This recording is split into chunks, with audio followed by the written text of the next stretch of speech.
छत्रपती शिवाजी महाराजांबद्दल अपशब्द वापरणाऱ्यांचे मुंडके छाटा असं वक्तव्य कालीचरण महाराजांनी केलंय। महापुरुषांचा अपमान सहन करू नका असंही कालीचरण महाराजांनी म्हटलंय। तसंच राहुल गांधी सोशल मीडियावर छत्रपती शिवरायांना जयंतीनिमित्त श्रद्धांजली वाहतात आणि त्यावरून ही कालीचरण महाराजांनी राहुल गांधींवर टीका केली आहे।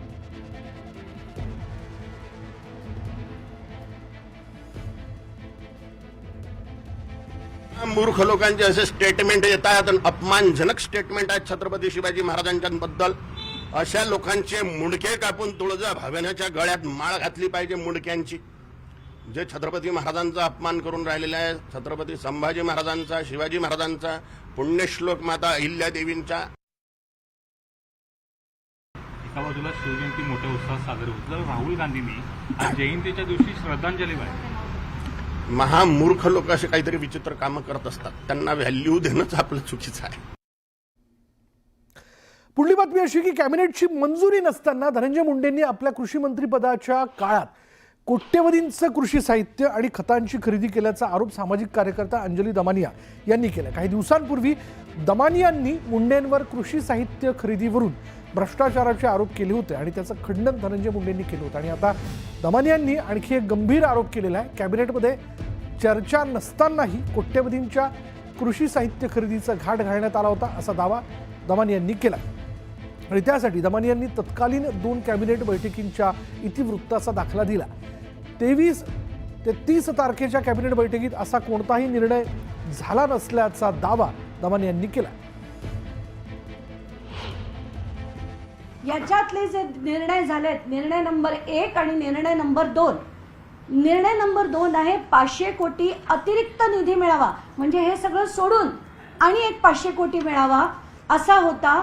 आणि दुसरा जो निर्णय त्याच्यात अ ब क ड असं 4 गोष्टी आहेत, त्याच्यात कुठेही 200 कोटीचं नवीन आपण प्रस्ताव करतोय, त्याला शासन मान्यता देतोय असा शासन निर्णय झालेला नाही। हे पत्र इतकं कमालीचं आहे की त्याच्यावर तारीख नाही आहे।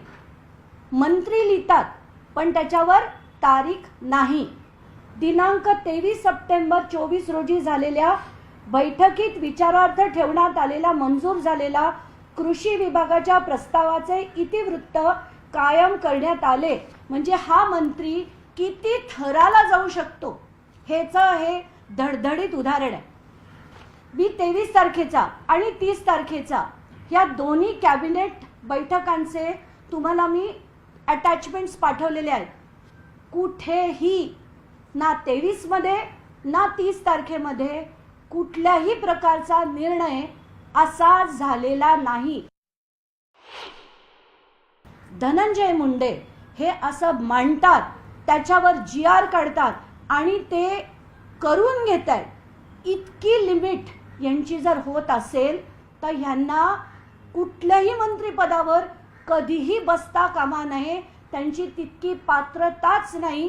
कारण इतका भ्रष्ट माणूस जो मंत्रिमंडळाचे निर्णय झालाय असं दाखवून जर भ्रष्टाचार करत असेल तर असा मंत्री यापुढे कधीही झाला नाही पाहिजे। भाजप आमदार सुरेश धस यांनी राज्याचे अन्न व नागरी पुरवठा मंत्री धनंजय मुंडे यांच्यावर थेट आरोप केलेले आहेत। महिनाभरापासून दोघांमध्ये रोजच आरोप प्रत्यारोपांच्या फैरी सुरू असताना अचानक या दोन्ही नेत्यांची भेट झाली। या भेटीची गोपनीयता भाजपचे प्रदेशाध्यक्ष चंद्रशेखर बावनकुळे यांनीच उघड केल्यानं नव्या वादाला तोंड फुटलंय। ठाकरे गटाचे खासदार संजय राऊत यांनीही धनंजय मुंडे आणि सुरेश धस यांच्या भेटीत काहीतरी मोठी डील झाल्याचा दावा केला आणि या सर्व घडामोडींमागे कुछ तो गडबड आहे अशी शंका काँग्रेसचे विधिमंडळाचे नेते विजय वडेट्टीवार यांनी व्यक्त केली। सोबतच धस यांना प्रदेशाध्यक्षांवर आक्षेप घेण्यासाठी कोण बळ देत आहे असा सवाल त्यांनी उपस्थित केला। एका प्रमुख माणसानं आधीच सांगितलं सुरेश धस माघार घेतील, त्यांची ती परंपरा आहे।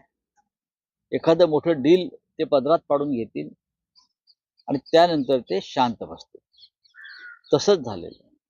आता मी कॅमेऱ्यासमोर बोलणं मला आता योग्य वाटत नाही, पण एक फार मोठं डील झालेलं। आता 4 तास झाले, 40 मिनिट झाले, 4 मिनिट झाले, पण भेट झाली ना। कशासाठी गेले होते? एकमेकाचा पप्पी घ्यायसाठी गेले होते। तो गडबड आहे। आणि त्यामुळं काही साध्य करण्यासाठी धस गेले असतील, त्यावर संशय निर्माण झाला. त्यामुळे इकडे तिकडे बोट दाखवण्यापेक्षा आता ते स्वतःच्याच अध्यक्षावर जर, त्यांच्या विधानावर जर प्रश्नचिन्ह निर्माण करत असतील तर सुरेश धस नेमके कुणाच्या इशाऱ्यावर हिंमत दाखवत आहे? जाऊ द्या, आज आनंदाचा दिवस. महत्वाची अजिबात नव्हती, परंतु आम्ही लय जीव लावला होता दसांना.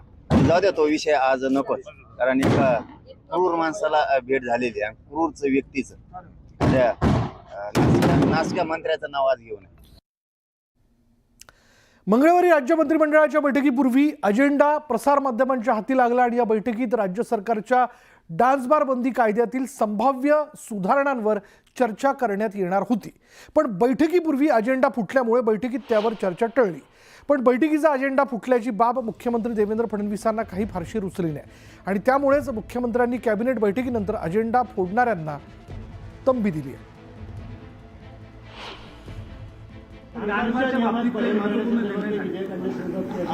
अजून ते झालेलं नाही.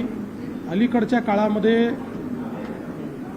कॅबिनेट व्हायच्या आधी काही लोक अजेंडा छापतायत. ही चुकीची पद्धत आहे आणि मी मंत्र्यांना देखील सांगितलेलं आहे की आपल्या कार्यालयांना सांगा, अन्यथा मला कारवाई करावी लागेल.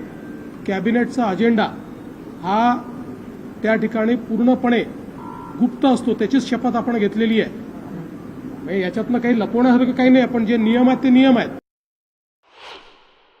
उद्धव ठाकरे माननीय मुख्यमंत्री असताना सुद्धा त्यांच्या बैठकीतून अशा प्रकारचा अजेंडा लीक होत होता, प्रयत्न सुरू होता. आणि तेच लोक आहेत त्यांच्या सरकारमध्ये आहेत ना.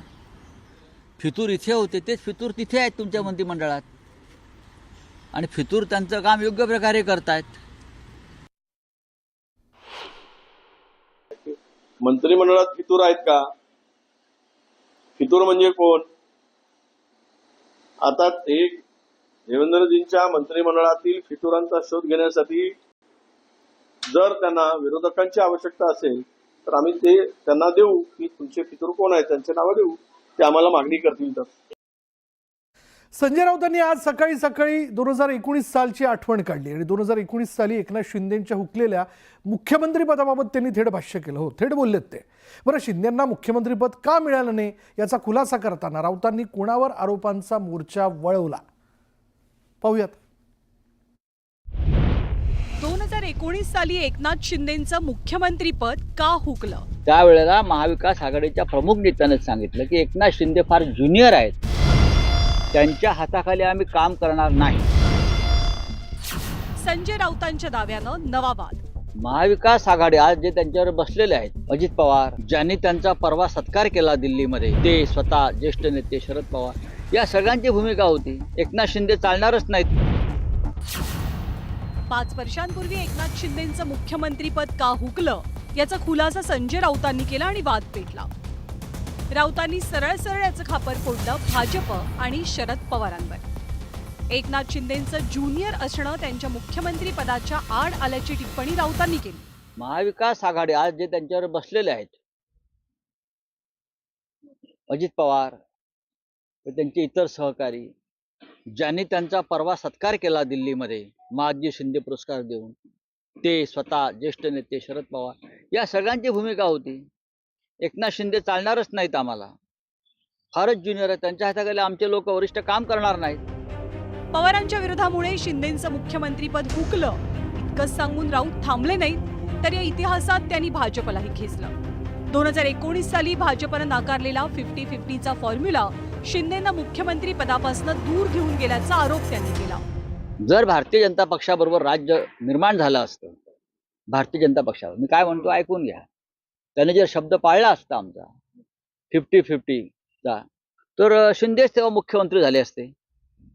प्रश्नच येत नव्हता दुसरं कोणाचं नाव असण्याचा किंवा दुसरं कोणाला पुढे आणण्याचा. उद्धव ठाकरे त्या बाबतीमध्ये अत्यंत प्रामाणिक आहेत. पण राऊतांचं हे विधान नितेश राणेंनी त्यांच्यावरच बूमरँग करण्याचा प्रयत्न केला. शिंदेच नाही तर राऊतांना उद्धव ठाकरे सुद्धा मुख्यमंत्री म्हणून नको होते असा पलटवार राणेंनी केलाय. अहो, उद्धव ठाकरेंना मुख्यमंत्री करण्यामध्ये संजय राजाराम राऊतचा विरोध होता. थोडं मनमोकळी तुम्ही केसरकर साहेबांना बोलत ते बोलतील खरं काय सत्य काय. नेमकं उद्धव ठाकरेंना मुख्यमंत्री बनण्याच्या अगोदर हे स्वतः स्वप्न बघत होते. आमदारांना फोन गेलेले सामन्यातून, पण जमायच्या टायमाला 5-7 आमदार बनले व जमले. अरे बाबा आता ते जाऊ दे ना, पुलाखालून खूप पाणी गेलं निघून. राहुल गांधी आता आपण पुढे गेलोय. तर शंभूराज देसाईंनी या मुद्द्यावरनं राऊतांना थेट सवाल विचारला. 5 वर्षांनी राऊतांना हा विषय कसा काय आठवल्याचं म्हणत त्यांनी राऊतांच्या हेतूवर शंका उपस्थित केली आहे. आणि जर तुम्ही संजय राऊत आता म्हणतायत ना पवार साहेबांचा विरोध होता, 5 वर्षात का नाही बोलला? पवार साहेबांचे मांडीला मांडी लावून बसताय ना अजून सुद्धा. आणि माझं तर आजही ओपन चॅलेंज आहे, उघड माझं म्हणणं आहे की संजय राऊत म्हणतायत हे खरं आहे, हे पवार साहेबांनी किंवा पवार साहेबांच्या प्रवक्त्यांनी सांगावं की आमचा एकनाथ शिंदे साहेबांच्या नावाला विरोध होता. उलट त्यावेळेचे राष्ट्रवादी काँग्रेसमधले जे बडे बडे नेते होते ते सगळे नेते आम्हाला खासगीत सांगत होते की आम्ही सांगितलं होतं शिवसेनेला कुणाला मुख्यमंत्री करायचंय हा उद्धव ठाकरे साहेबांचा अधिकार आहे. शिंदेंच्या हुकलेल्या मुख्यमंत्री पदाबाबत बोलताना काँग्रेसनं मात्र सावध भूमिका घेतली. संजय राऊत ते म्हणतात, शिंदे हे म्हणतात, आता कोण काय म्हणताय, आता काय म्हणजे मला भविष्यात तर मला असं दिसतं हे सगळीच परिस्थिती पाहून की तर तुम्ही एखाद्या पुराच्या सख्खा म्हणजे स्वतःच्या पुराचं नाव ठेवताना मला का विचारलं नाही अशी म्हणायची पाळी महाराष्ट्रात येईल. इतकं विचित्र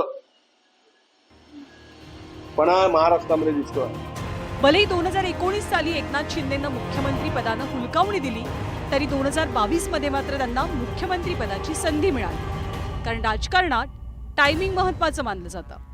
आता शिंदे आणि फडणवीसांमधल्या कोल्ड वॉरची चर्चा रंगलेली असताना राऊतांनी शिंदेंच्या हुकलेल्या मुख्यमंत्री पदाचा उल्लेख करून एक प्रकारे शिंदेंना डिवचण्याचाच प्रयत्न केल्याची राजकीय वर्तुळात चर्चा आहे. Bureau report, news 18 Lokmat.